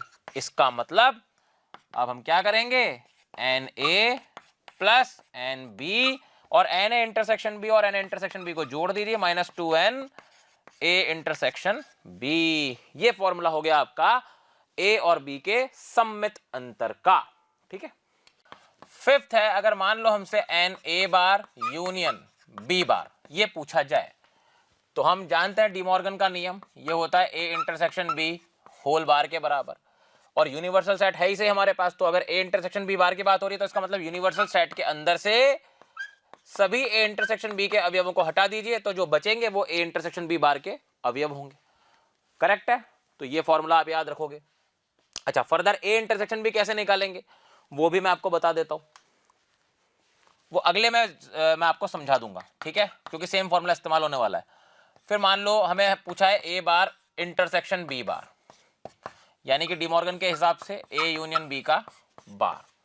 अब ध्यान से देखिएगा, ये हो जाएगा यूनिवर्सल में से आपने एन ए यूनियन बी हटा दिया। ठीक है, यूनिवर्सल आपके पास है ही सही। अब ए यूनियन बी कैसे निकालोगे, देखो इस फॉर्मूले का इस्तेमाल ऊपर भी करना है आपको। फॉर्मूला आपको पता ही है, N A plus N B minus N A intersection B, ये लगा देंगे तो हमारे पास आंसर आ जाएगा।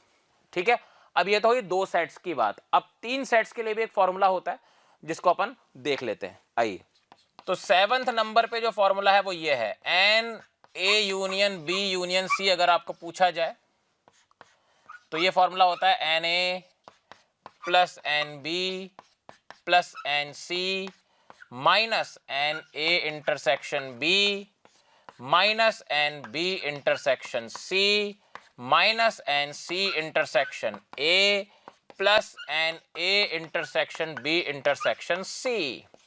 इसको शॉर्ट में कैसे लिखते हैं, इतने पोर्शन को आप लिख सकते हो सिग्मा एन ए। ठीक है, इतने पोर्शन को आप लिख सकते हो माइनस बाहर निकाल के sigma N A intersection B, और ये तो एज इट इज लिखा जाएगा N A intersection B intersection C. ये इसका शॉर्ट वर्जन हो गया, N A union B union C बराबर, ये लीजिए। ठीक है, जहां पर ए बी सी क्या है, ए बी तथा सी जो है ये तीन परिमित समुच्चय हैं। ठीक है भाई, तो ये फॉर्मूला याद रखेंगे। अब अपन इस फॉर्मूले को एक बार देख लेते हैं कि आया कैसे। ठीक है, तो बच्चों अभी अभी हमने जो फॉर्मूला लिखा N A union B union C का, उसका प्रूफ आपके सामने है। वेन डायग्राम देखिएगा, वेन डायग्राम से समझिएगा। ये यूनिवर्सल सेट है, यहाँ पर तीन सेट्स मैंने लिए हैं ए बी और सी। अब इन तीन सेट्स में जो रीजन है वेन डायग्राम के अंदर वो बहुत ध्यान से देखिएगा। जैसे यहाँ पर 1 2 3 4 5 6 7 रीजन्स हैं, ध्यान से देखो। ये वाला जो शुद्ध ए वाला रीजन है, ठीक है, ये वाला जिसमें सिर्फ ए ही ए है, वहां पर ना तो बी है तो इसलिए बी पर बार लगा दिया, ना सी है इसलिए सी पर भी बार लगा दिया, है ना। तो A intersection B bar intersection C bar वाला एरिया है, इसको मैंने 1 नाम दिया है। इसी तरीके से शुद्ध बी वाला जो एरिया है इसको मैंने ए bar intersection B intersection C बार नाम दिया है, जो कि रीजन नंबर 2 है। इसको मैंने रीजन नंबर 3 नाम दिया है, जो कि A bar intersection B bar intersection C है ना। ए और बी का जो शुद्ध इंटरसेक्शन है ए इंटरसेक्शन बी, जहां पर सी का नामो निशान भी नहीं है, सी बार, वो मैंने 4 लिया है। इसी तरीके से जहां पर ए का नामो निशान नहीं है वो मैंने 5 लिया है, जहां पर सी का बी का नामो निशान नहीं है वो मैंने 6 लिया है और जहां पर तीनों एक साथ मौजूद है A intersection B intersection C, वो मैंने 7 लिया है। अब मुझे क्या करना था, मुझे A union B union C करना था और इसके अवयवों की संख्या निकालनी थी। इसका मतलब मुझे क्या करना है, मुझे इन सबको शेड कर देना है। A union B union C का मतलब क्या है, ये सब कुछ है ना, entire Venn diagram will be shaded. तो इसका मतलब मुझे 1 + 2 + 3 से लेकर 7 तक जाना है। अब मैंने एक एक रीजन को लिया। पहला रीजन लिया n A intersection B bar intersection C bar, ठीक है। इसका मतलब क्या था कि शुद्ध ए, यानी कि एन ए में से हमें एन ए इंटरसेक्शन बी भी माइनस करना है, एन ए इंटरसेक्शन सी भी माइनस करना है। कर दिया माइनस, लेकिन ए इंटरसेक्शन बी में भी A intersection B intersection C आ रहा था और ए इंटरसेक्शन सी में भी A intersection B intersection C आ रहा था। तो यानी कि A intersection B intersection C 2 बार हट गया, तो इसलिए उसको बैलेंस करने के लिए मैंने एक बार n A intersection B intersection C जोड़ दिया। इसी तरह शुद्ध 2 निकालने के लिए, शुद्ध बी निकालने के लिए, यानी कि A bar intersection B intersection C bar निकालने के लिए मैंने बी में से बी इंटरसेक्शन ए माइनस किया, बी इंटरसेक्शन सी माइनस किया और A intersection B intersection C को जोड़ दिया, क्योंकि वो 2 बार माइनस हो चुका था। सिमिलरली मैंने रीजन नंबर 3 निकाला। अब रीजन नंबर 4 देखो, यानी कि A intersection B intersection C bar, ये क्या है? ये शुद्ध ए इंटरसेक्शन बी है। तो ए इंटरसेक्शन बी में से मैंने A intersection B intersection C minus कर दिया, है ना। ये वाला पोर्शन माइनस कर दूंगा ए इंटरसेक्शन बी में से, तो मेरे पास इतना पोर्शन बचेगा। इसी तरीके से बी इंटरसेक्शन सी में से मैं A intersection B intersection C minus कर दूंगा, तो ये वाला पोर्शन बचेगा। और इसी तरीके से सी इंटरसेक्शन ए में से अगर मैं ये वाला पोर्शन माइनस कर दूंगा, तो सिर्फ ये वाला पोर्शन बचेगा, ठीक है, ये वाला। तो इसी तरीके से मैंने क्या किया, रीजन नंबर 4 निकालने के लिए एन ए इंटरसेक्शन बी में से N A intersection B intersection C minus कर दिया। रीजन नंबर 5 निकालने के लिए बी इंटरसेक्शन सी में से ये माइनस किया, और रीजन नंबर 6 निकालने के लिए सी इंटरसेक्शन ए में से मैंने ये माइनस कर दिया। और रीजन नंबर 7 क्या था? वो तो A intersection B intersection C था ही सही। अब इन सबको मुझे ऐड करना है। अब देखो, जब मैं इनको ऐड करूंगा तो क्या होगा? जब मैं इनको ऐड कर रहा हूं तो ए इंटरसेक्शन बी से ए इंटरसेक्शन बी कटेगा, ठीक है, ए इंटरसेक्शन सी से ए इंटरसेक्शन सी कटेगा, बी इंटरसेक्शन सी से बी इंटरसेक्शन सी कटेगा। ओके, ये कट गए, साथ में ये कटेंगे, तीनों कैंसिल। अब क्या बचा यहां पर? जो बचा वो देखो n A n B n C, ठीक है, A intersection B C intersection A B intersection C minus sign के साथ, और साथ में बचा अकेला ये plus N A intersection B intersection C. यही फॉर्मूला था, n A plus N B plus N C minus N A intersection B minus N B intersection C minus N C intersection A और plus N A intersection B intersection C, ठीक है। अब एक note लिख लेते हैं बच्चों।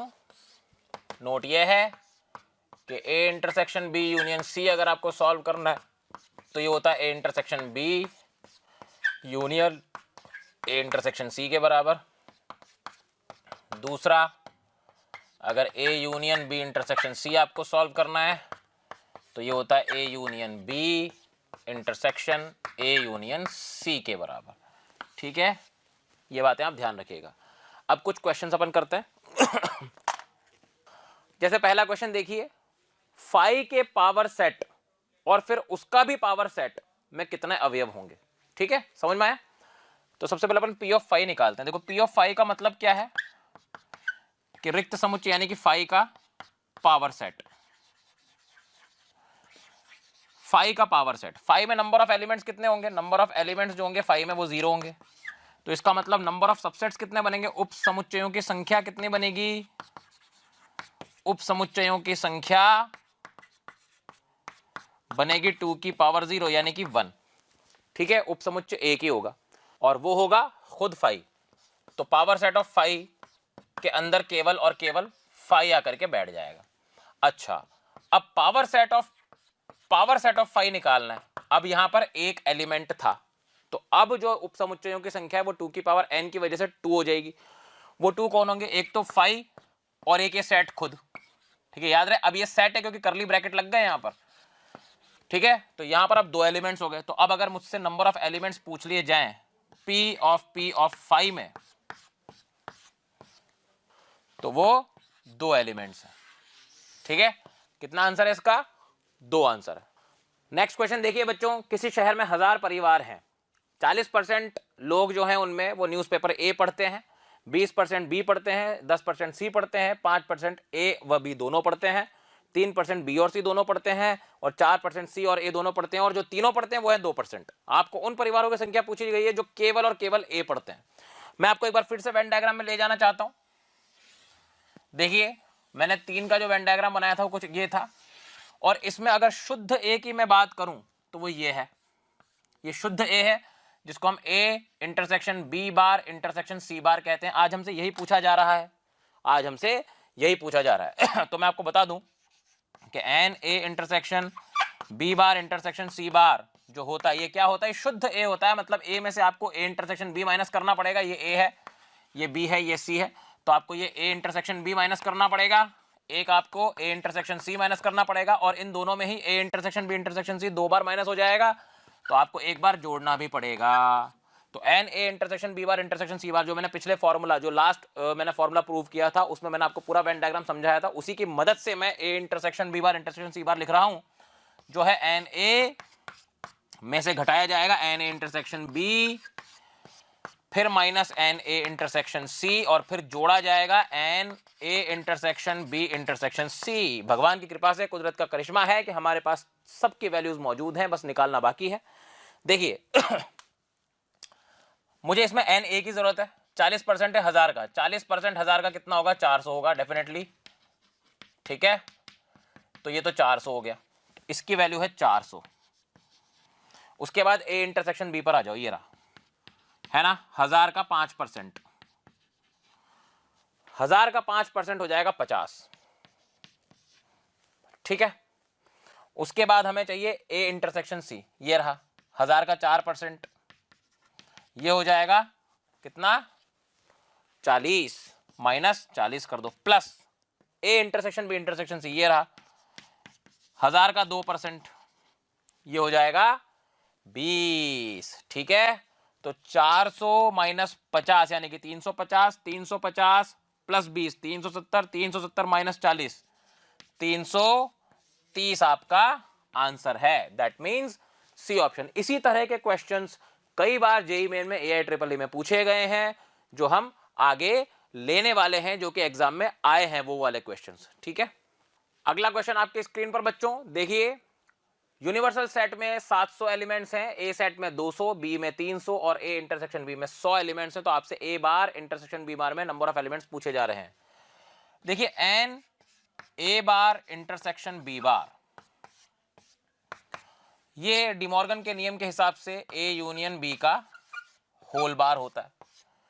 मतलब यूनिवर्सल में से आपको ए यूनियन बी के अवयवों की संख्या माइनस करनी पड़ेगी। अब ए यूनियन बी कैसे निकाला जाएगा, देखो एन यू तो 700 दे रखा है, माइनस फॉर्मूला इसका पता ही होता है, N A plus N B minus N A intersection B.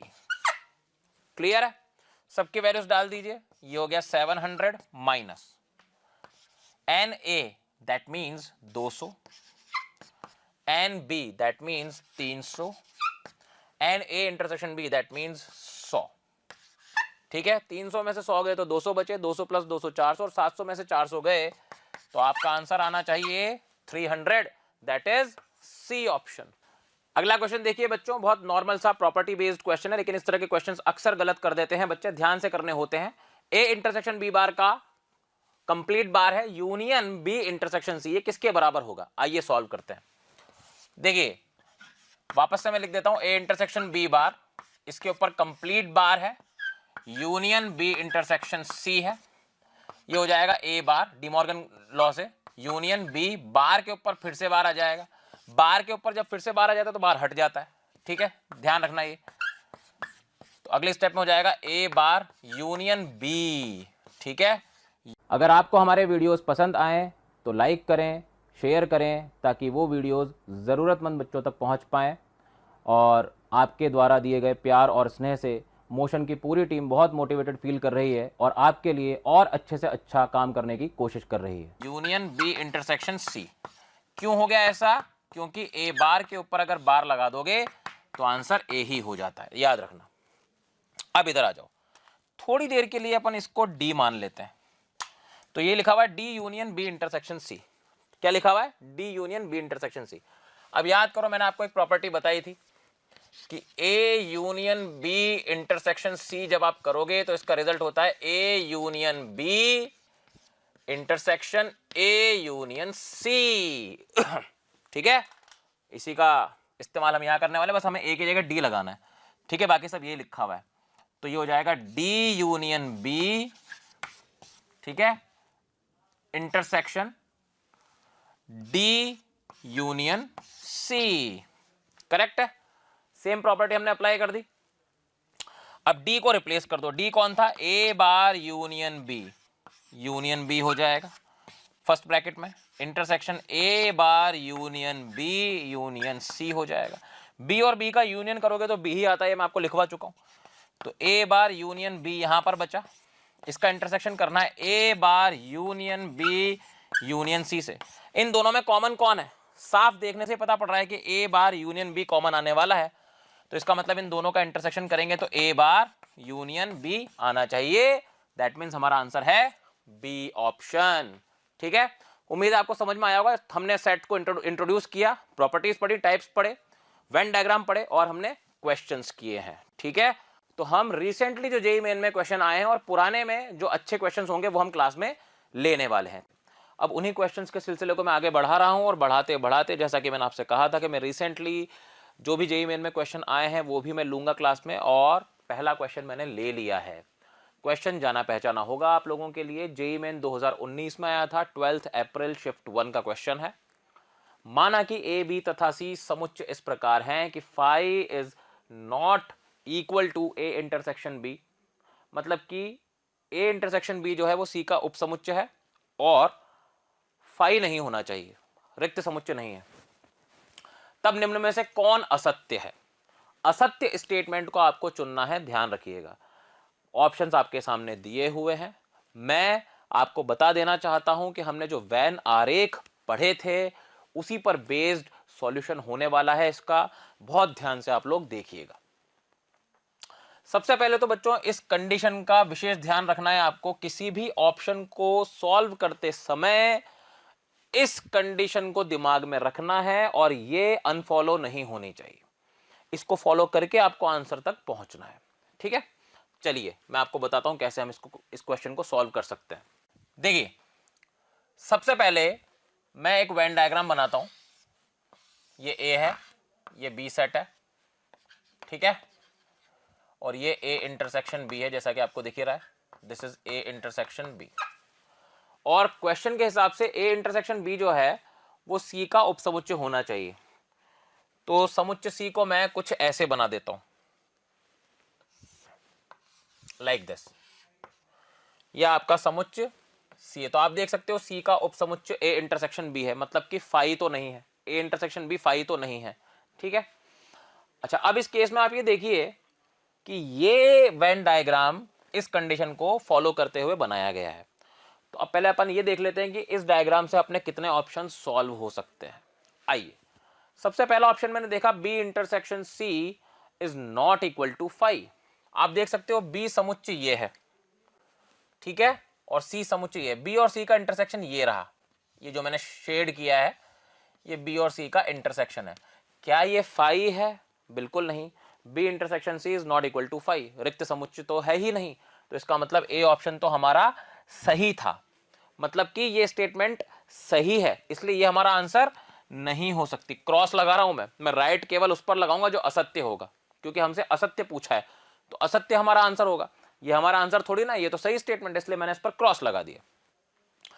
फिर अपन आते हैं सी ऑप्शन पर। सी ऑप्शन देखो, सी ऑप्शन दरअसल ये लिखा हुआ है C union A intersection C union B जो है, इसको आप लिख सकते हो C union A intersection B.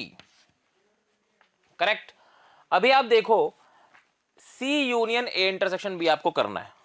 सी ये वाला सेट है और उसका उपसमुच्चय है ए इंटरसेक्शन बी, मतलब ए इंटरसेक्शन बी अगर सी के अंदर ही बैठा हुआ है तो जब मैं सी और ए इंटरसेक्शन बी का सम्मिलन करूंगा तो मेरे पास आंसर 100% बड़ा वाला सेट यानी कि सी ही आना चाहिए। ठीक है, तो इसका मतलब ये वाली स्टेटमेंट भी सही है, और अगर ये वाली स्टेटमेंट सही है तो फिर ये हमारा आंसर नहीं हो सकता। करेक्ट है, दो ऑप्शंस तो अपन ने इस वाले वेन आरेख से सॉल्व कर दिए। अब बढ़ चलते हैं अपन बी और डी की तरफ। बी वाले ऑप्शन को देखिए बच्चों, इसके लिए मैं जो वेन डायग्राम बना रहा हूं वो ये है, ये ए है, ये बी है, ठीक है, और ये रहा आपका ए इंटरसेक्शन बी। और a माइनस बी जो है यानी कि शुद्ध ए जो है वो ये है, इसी को हम लोग a माइनस बी कहते हैं, आपको पता है, ठीक है, इसी को हम लोग a माइनस बी कहते हैं। तो a माइनस बी c का उपसमुच्चय है तो c सेट को मैं ऐसे बना देता हूं, ये रहा c, ठीक है। a माइनस बी जो है वो सी का उपसमुच्चय है। तब क्या ए भी सी का उपसमुच्चय है? ये हो रहा है क्या? देख लो, a माइनस बी यहां पर है और ये सी का उपसमुच्चय है। उस समय a भी आप देख सकते हो, वो भी सी का उपसमुच्चय है, क्योंकि सी के अंदर बैठा हुआ है a पूरा का पूरा। इसका मतलब ये वाली स्टेटमेंट भी सही है, और अगर ये वाली स्टेटमेंट सही है तो फिर ये आंसर नहीं हो सकता। अब वैसे तो हमें आंसर दिख गया है, लेकिन आंसर दिखने में और आंसर आने में थोड़ा फर्क होता है। एग्जाम पॉइंट ऑफ व्यू से तो आप डी को टिक कर सकते हो, लेकिन डी आएगा कैसे वो मैं आपको बताने वाला हूं। डी ऑप्शन को देखते हुए मुझे इस चीज का ख्याल रखना है, पहली बात तो कि ए इंटरसेक्शन बी सी का उपसमुच्चय होना चाहिए और फाई नहीं होना चाहिए। दूसरी बात, ए माइनस सी जो है वो बी का उपसमुच्चय होना चाहिए। इन दो बातों का अपन ध्यान रखते हुए अगर वेन आरेख की कल्पना करें तो कुछ ऐसा बनाएंगे अपन। ये ए है, ये बी है, और ये पूरा का पूरा अपन ने सी ले लिया।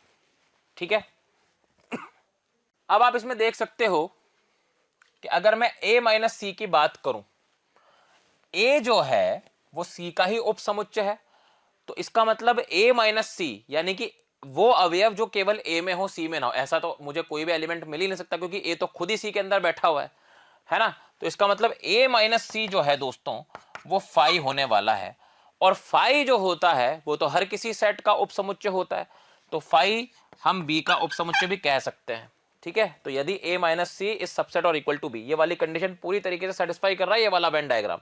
अब आपको ये चेक करना है कि क्या a सबसेट और इक्वल टू है b के।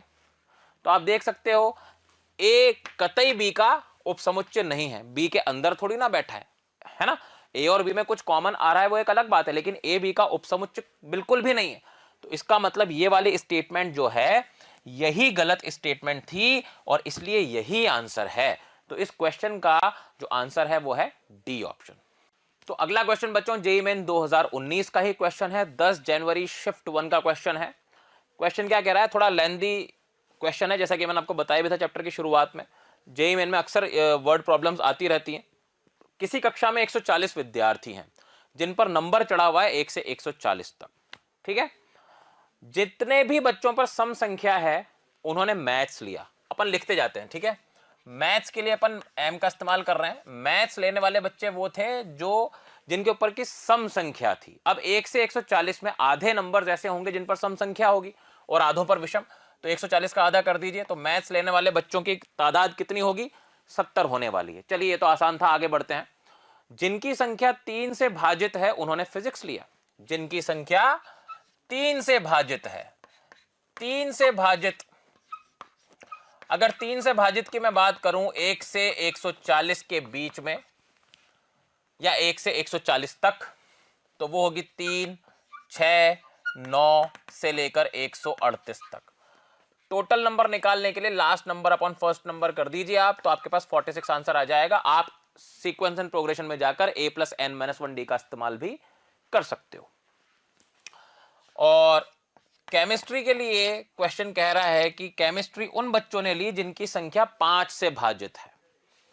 5 से भाजित, 5 से भाजित का मतलब आपकी जो सीक्वेंस है वो कहां से स्टार्ट होगी, 5 से, फिर 10, फिर 15 और कहां तक जाएगी, 140 तक। लास्ट नंबर 140 अपॉन 5 कर दीजिए तो आपके पास 28 आ जाएगा। फिर आगे बढ़ते हैं। आपको उन छात्रों की संख्या निकालनी है जिन्होंने कुछ भी नहीं लिया।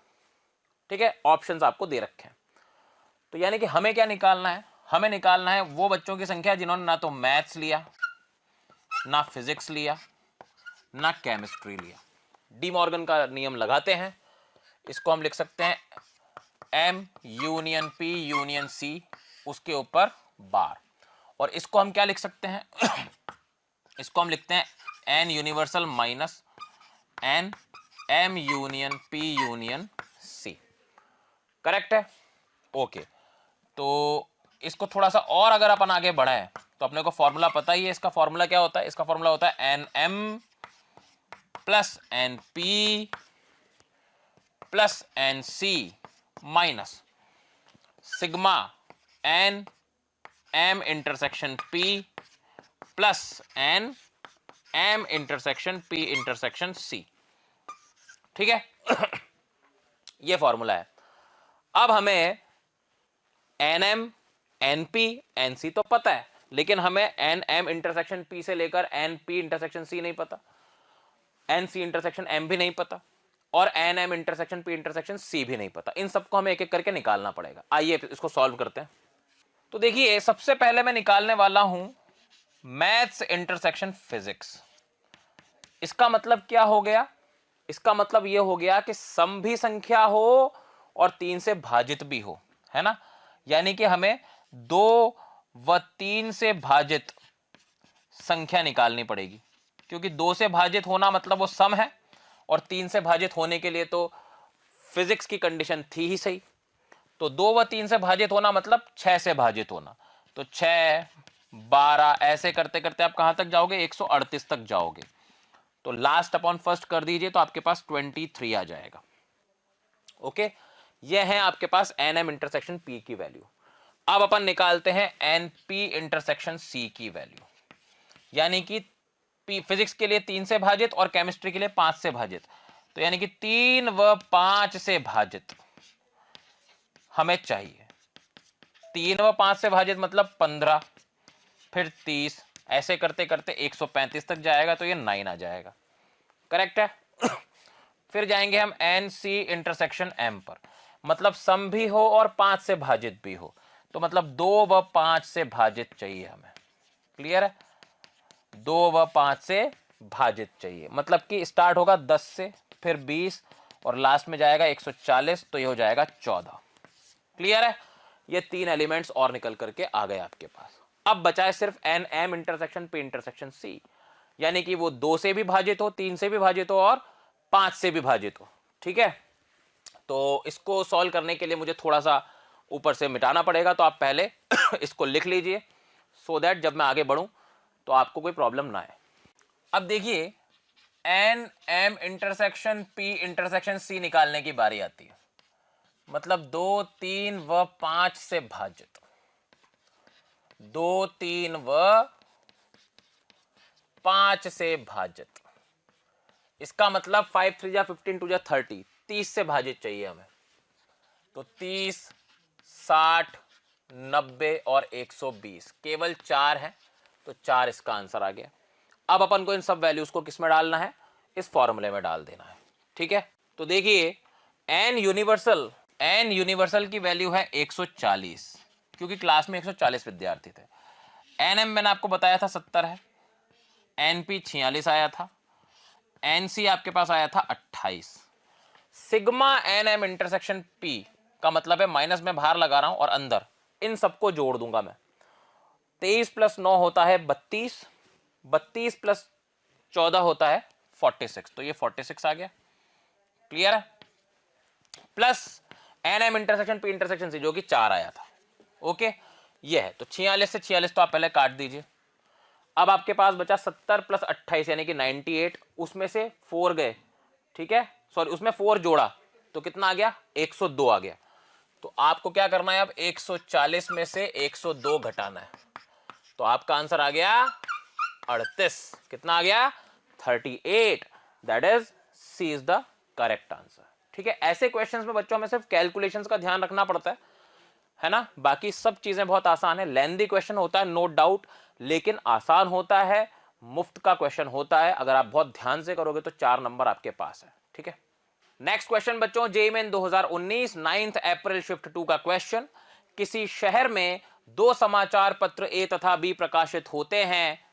25% लोग समाचार पत्र ए पढ़ते हैं, 20% लोग समाचार पत्र बी पढ़ते हैं, 8% ए तथा बी दोनों को पढ़ते हैं, 30% ए पढ़ते हैं, बी को नहीं पढ़ते और विज्ञापन देखते हैं, 40% बी पढ़ते हैं, ए को नहीं देखते और विज्ञापन देखते हैं, 50% ए तथा बी दोनों को पढ़ते हैं और विज्ञापन भी देखते हैं। आपको उस जनसंख्या का प्रतिशत निकालना है जो विज्ञापन देखते हैं। क्वेश्चन बहुत अच्छा है। व्हेन आरेख से हम इसको सॉल्व करेंगे। सबसे पहले मैं मान लूं कि अगर शहर की जनसंख्या 100 है, तो एन ए एन बी और एन ए इंटरसेक्शन बी क्या होंगे? देखो एन ए 25% है 100 का, तो 25 हो जाएगा। एन बी 20% है 100 का, तो 20 हो जाएगा। और एन ए इंटरसेक्शन बी 8 हो जाएगा। अब अगर मैं वेन आरेख बनाऊं तो कुछ इस प्रकार से बन सकता है। ये देखिए, यूनिवर्सल सेट में अवयवों की संख्या मैंने 100 मान रखी है, ठीक है। ये सेट ए है, ये सेट बी है। यहां पर कॉमन जो है वो 8 है और शुद्ध ए जो बचा वो 17 बचा, क्योंकि 25 टोटल थे, 8 कॉमन थे तो अब बचे 17। इधर 20 टोटल थे तो यहां पर 12 बचे, ठीक है। अब एक इंपॉर्टेंट बात, ये जो शुद्ध ए है, इस शुद्ध ए का मतलब क्या है? इस शुद्ध ए का मतलब है केवल ए लेकिन बी नहीं, ठीक है। अच्छा, ये जो शुद्ध बी है, इस शुद्ध बी का मतलब क्या है? इसका मतलब है ए नहीं लेकिन बी। तो हम ये कह सकते हैं कि अगर मुझे शुद्ध ए में अवयवों की संख्या निकालनी है तो वो 17 है, और शुद्ध बी में अवयवों की संख्या अगर मुझे निकालनी है तो वो 12 है। करेक्ट है। अब क्वेश्चन में आगे बढ़ा जाए। हमें विज्ञापन देखने वाले लोगों का टोटल प्रतिशत निकालना है। विज्ञापन कौन कौन से लोग देखते हैं? 30% लोग जो ए नहीं, ए पढ़ते हैं लेकिन बी नहीं, वो विज्ञापन देखते हैं। ए पढ़ते हैं लेकिन बी नहीं, यानी कि इसका 30% करना पड़ेगा, ठीक है। तो 17 इंटू 30/100 प्लस, और कौन पढ़ते हैं? बी पढ़ने वाले लोग लेकिन ए को नहीं पढ़ने वाले लोग भी विज्ञापन देखते हैं, यानी कि इसका 40%।